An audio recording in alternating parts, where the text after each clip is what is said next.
COP26 has been great exposure for the royal family. But what about Harry and Meghan? Looking at the event from the outside, there's this sense now that Harry and Meghan are in self-promotional mode. The biggest impact they may be having right now is on their own bank balance. And I think that's probably problematic for them as they try and be global change leaders.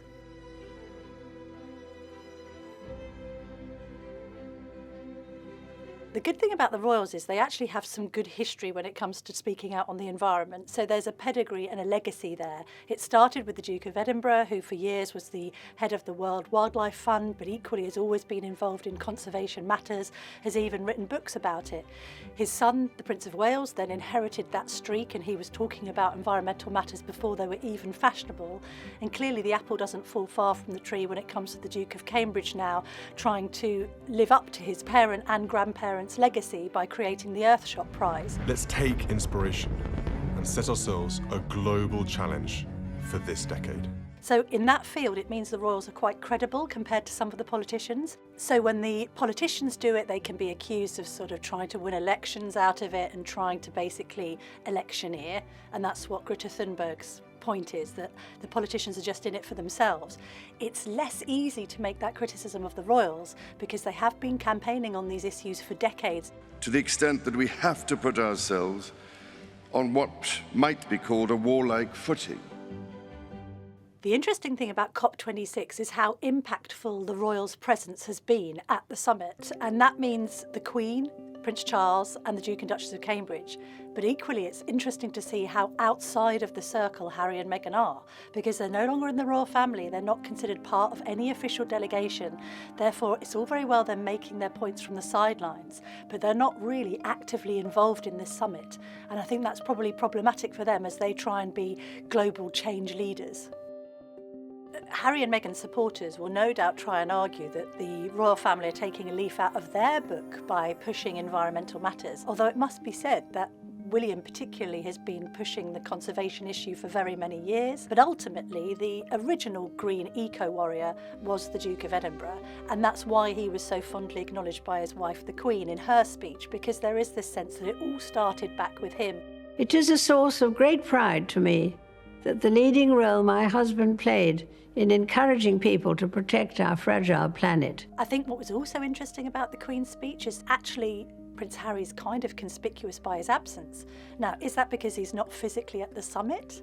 Or is that because the Queen wants to reflect the fact that she wants to celebrate the work of people within the royal family and not outside it? She's always insisted that Harry and Meghan remain much loved members of the family, but when you come down to business and the business of royalty, actually they're now outside the tent. And so they're not going to be referenced in speeches like this because they're not actually at the table. It's so difficult for Harry and Meghan to compete with a global summit with high-level political and royal presence. I mean, the COP26 event in Glasgow encapsulates lots of world leaders, okay, some are conspicuous by their absence themselves, but as an event that is being hosted by the British, the royal family are front and centre, and that's why we've seen such a presence from the likes of the Prince of Wales and the Duke and Duchess of Cambridge, and equally the Queen remotely. You then see Harry and Meghan trying to make their point from across the pond over in California. To a certain extent they can do that because they've got a good PR machine behind them, and of course they're instantly recognisable faces, so they can campaign. But it's not going to have the same impact as it would have done had they been on the stage at COP26. I mean, there's no doubt about that, because there's the main event and then there's them doing their thing, albeit punctually and with impact, but it's outside of this main scene, and therefore it's going to have less potency. The other thing for Harry and Meghan is the biggest impact they may be having right now is on their own bank balance, because what they are doing is establishing themselves as main names on the kind of global scene in California. But there's a financial imperative for them to earn money, which is a key focus. That's different to the royals in the sense that they can promote the cause, but they don't necessarily have to promote themselves as much. And that's the dichotomy between celebrity and royalty. There's this sense now that Harry and Meghan are in self-promotional mode because they're trying to remain relevant in California, of all places, where there's a great deal of competition from other celebrities. Whereas there's this sense perhaps that if you're a royal and in the royal family and you're part of particularly this COP26 delegation, then you're already a cut above the rest. Harry and Meghan have made some inroads. There was some correspondence between the Duchess and the US Congress. Really, if they want to be a major part of the solution, they're going to be having to press more presidential flesh. One more for old times. And they've also got the problem of coming up against criticism of hypocrisy.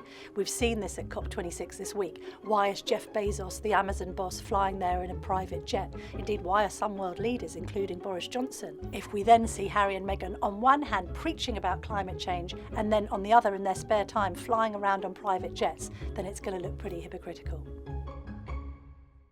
I mean, one of the reasons why royal watchers were so disappointed when Megxit happened was because there was this sense that the Duke and Duchess of Sussex would be much more powerful within the royal family than outside of it.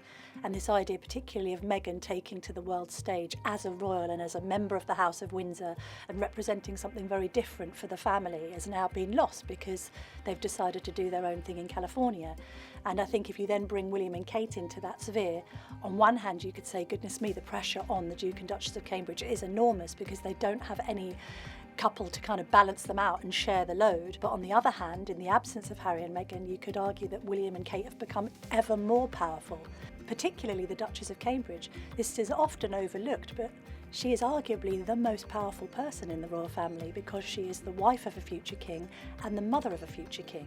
And therefore, with no competition directly from Meghan, you could say, when it comes to their generation, they're very much ruling the royal roost.